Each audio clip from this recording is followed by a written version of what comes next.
Hello guys, ഞാനിന്ന് എരുന്ത് fry ആണ് ഉണ്ടാക്കുന്നത്.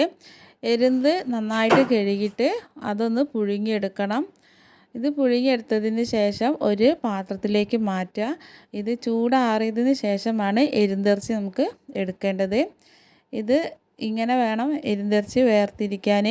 ഇത് കുറച്ച് ചെറിയ എരുന്തായിപ്പോയി, അപ്പോൾ കുറേ ടൈം എടുക്കുന്നതൊന്ന് നന്നാക്കി എടുക്കാൻ. നന്നാക്കി പൊരിച്ചാൽ നല്ല അടിപൊളി ടേസ്റ്റാണ്. ഇത്രയും ടേസ്റ്റുള്ള സാധനം വേറെ ഇല്ല എന്ന് തന്നെ പറയാം.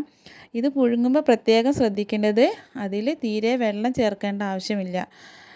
ഇതെല്ലാം നന്നാക്കി എടുത്തിട്ടുണ്ട്.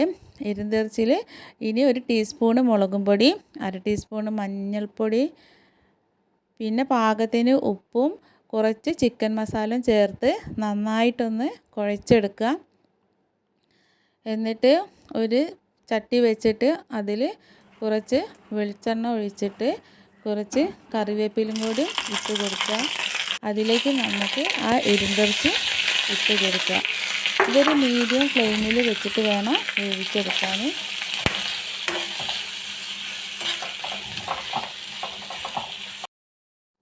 നന്നായിട്ടൊന്ന് ഇളക്കി കൊടുക്കണം.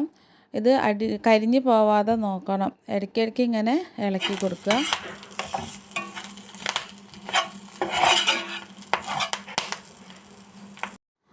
അങ്ങനെ നമ്മുടെ എരുന്ത് ഫ്രൈ റെഡി ആയിട്ടുണ്ട്.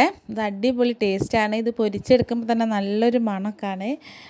പിന്നെ ഈ വീഡിയോ ഇഷ്ടമായാലും ഒന്ന് സബ്സ്ക്രൈബ് ചെയ്യുക, ലൈക്ക് ചെയ്യുക.